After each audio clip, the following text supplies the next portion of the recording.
మేరకు మన తల్లి సోనియా గాంధీ బర్త్డేని కాంగ్రెస్ పార్టీ నాయకులు కార్యకర్తలు అందరం కలిసి కూడా ఘనంగా నిర్వహించడం జరిగింది.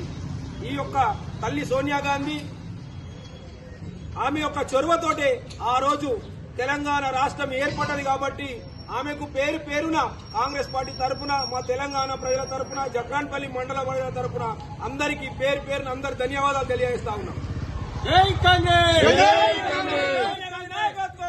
సన్మానిస్తూ మరియు అన్ని గ్రామాల్లో యూత్ ని ఎంకరేజ్ చేసి కాంగ్రెస్ పార్టీని బలోపేతం చేసి స్థానిక సంస్థల్లో గెలిపించే బాధ్యత కూడా రూరల్ కాన్స్టిట్యూన్సీ మన ఎమ్మెల్యే గారు అప్పచెప్పడం జరిగింది. అన్ని గ్రామాల్లో యూత్ ప్రెసిడెంట్లని ఎన్నుకొని